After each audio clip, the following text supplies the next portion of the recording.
Bonjour à tous, alors me voilà pour une nouvelle vidéo. Donc là, ce sera une vidéo tutoriel pour faire des barbes à papa plus vraies que nature. Donc vous avez beaucoup de tutoriels pour faire des barbes à papa en Fimo, mais moi elles ne sont pas en Fimo. Pourquoi? Parce que l'effet Fimo, l'effet barbe à papa avec de la Fimo ne fait pas du tout barbe à papa pour moi, mais bon. J'ai préféré chercher une autre technique et il y a à peu près 6 mois, on va dire, je sais plus, j'ai trouvé une technique et je n'ai pas du tout donné l'astuce jusqu'à maintenant. Donc il y en a certains qui se sont creusés et qui ont dû trouver. Donc étant donné que maintenant ça se répand, je préfère faire mon tutoriel maintenant. Qu'on ne dise pas que j'ai copié, alors que ça fait très longtemps que j'ai créé mes barbes à papa. Donc voilà, j'ai deux couleurs, mais vous pouvez en faire plusieurs. Alors, comment j'ai fait des barbes à papa aussi réalistes? C'est tout simple. Donc je vais vous expliquer. Alors, en fait, ce n'est pas de la fimo, ce n'est pas de la pâte polymère, c'est du coton. Oui, du coton. Pour faire l'effet barbe à papa, vraiment, j'ai trouvé du coton. Et du coton coloré. Et ça se trouve tout partout. Donc voilà, vous avez vraiment un effet des plus réalistes avec ce genre de produit. C'est tout léger, voilà, c'est efficace. Donc voilà. Alors, donc pour faire une barbe à papa, il vous faut des cure-dents. Donc vous pouvez prendre des petits cure-dents. Moi j'avais des pics à brochette comme ça. Je pense que ça s'appelle comme ça. Euh, donc vous voyez, elles sont très grandes. Donc vous les coupez en deux. Donc vous voyez, j'en ai déjà découpé. Donc étant donné que je vais faire une barbe à papa avec vous, je vais en prendre un coupé. Donc voilà, celui-ci est déjà coupé. Donc voilà le type. Alors j'ai pris ceux-là parce que ils sont les petits bouts de bois là sont beaucoup plus gros que les cure-dents. Les cure-dents ça fait vraiment trop fin. Donc j'ai pris ceci et vous les coupez en deux. Vous pouvez très bien prendre la pointe qui est pointue et vous allez voir comment ça va se passer. Donc vous avez besoin de cure-dents. Voilà, donc le cure-dent ici. Vous avez besoin du coton. Alors, le fameux coton. Vous allez me dire, mais où acheter du coton bleu ou rose? Eh bien, c'est tout simple, il existe ces cotons-là. Vous voyez, les vieux cotons que vos grands-mères ou vos mamans, hein, ça revient un peu à la mode, ce genre de coton, on va dire ça comme ça, que vous trouviez dans des bocals en verre et qui étaient vraiment trop mignons pour se démaquiller à la base. Donc vous en avez dans des paquets comme ça, des bleus, des jaunes, des roses et des blancs. Je suis pas sûre qu'il y en ait des blancs dedans. Si, il y en a des blancs. Donc voilà, vous en avez des bleus là par exemple. Je sais pas si vous allez bien voir la caméra. Donc voilà ce genre de coton. Et vous en trouvez un peu partout. Je sais plus du tout combien ça coûte. Parce que ça fait très longtemps que je les ai. Donc là, ceux-là, je les ai achetés chez Leclerc. Et c'est de la marque Repère, donc marque premier prix là. Inel. Donc voilà, ça ne coûte pas cher, je tiens à vous dire, et vous en avez énormément. Hein. Donc voilà. Ce genre de petits cotons. Voilà. Donc par exemple, là j'en ai des bleus. Donc j'espère que vous allez voir la différence de couleur. Et là j'en ai des roses. Alors voilà. Tout simplement. Voilà.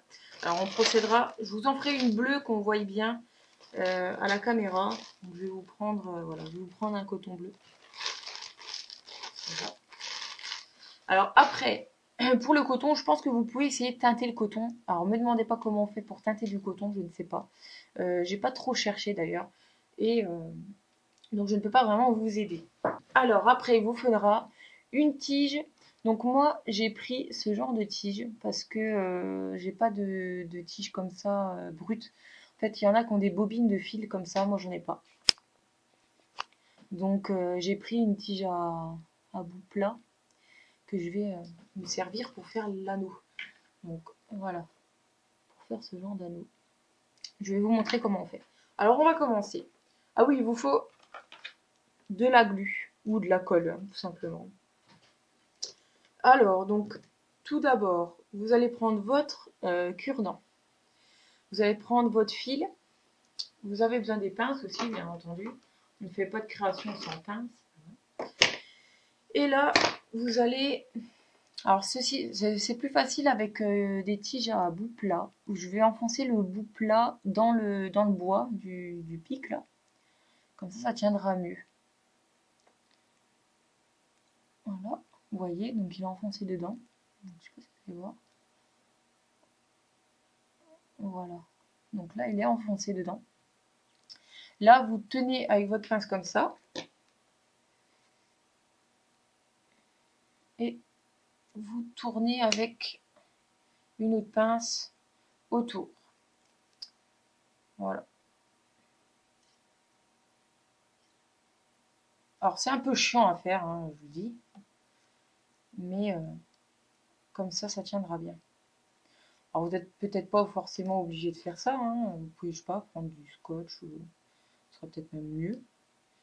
Mais moi, à ce moment-là, je faisais comme ça. Donc, vous entortillez autour comme ça.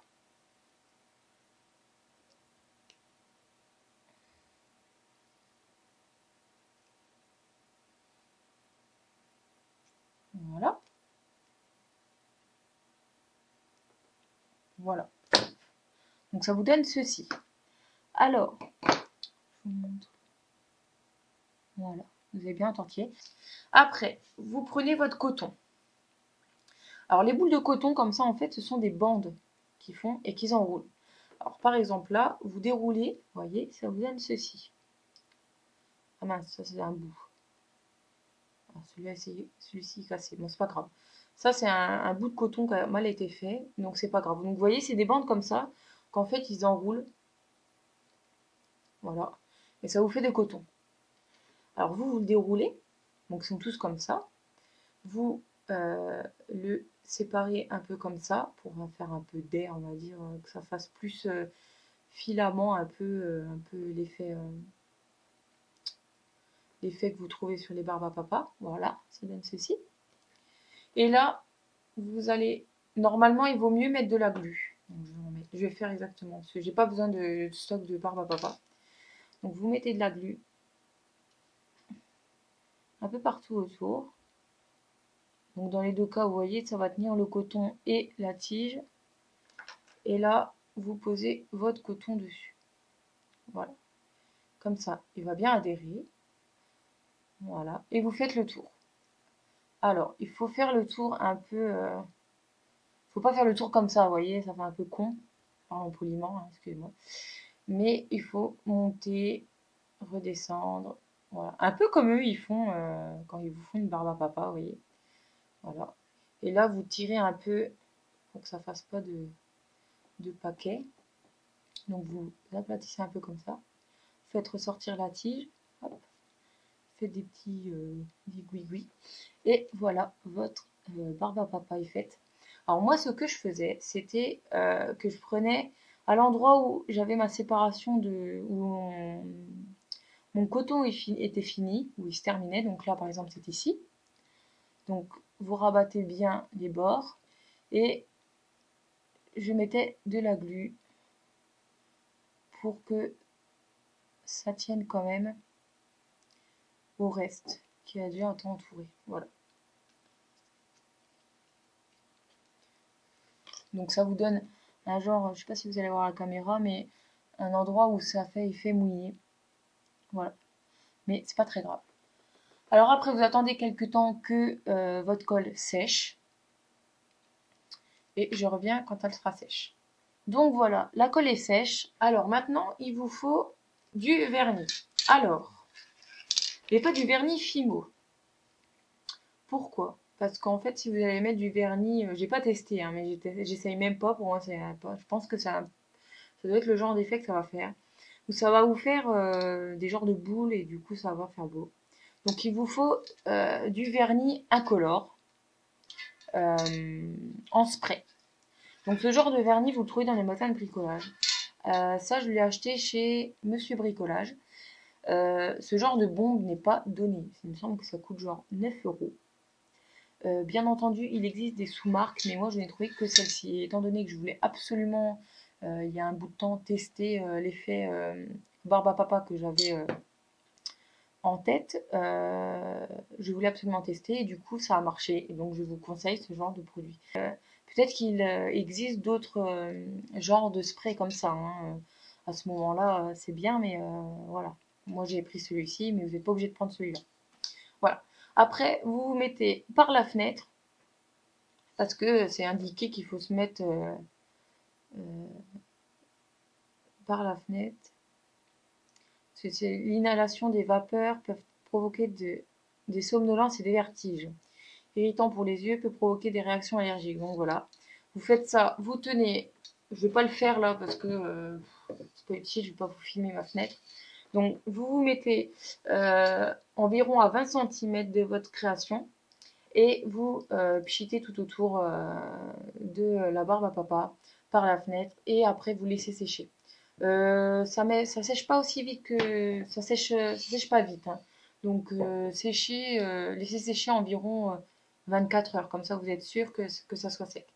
Et après, ben, ça vous fera un effet comme ceci.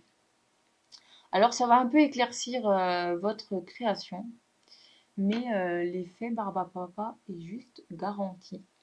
Donc voilà. Après vous faites de la couleur que vous voulez et ça ira parfaitement. Donc voilà pour le petit tutoriel barbe à papa. J'espère que pour ceux qui l'ont attendu, qui l'attendaient depuis longtemps, sont satisfaits. Donnez-moi vos impressions.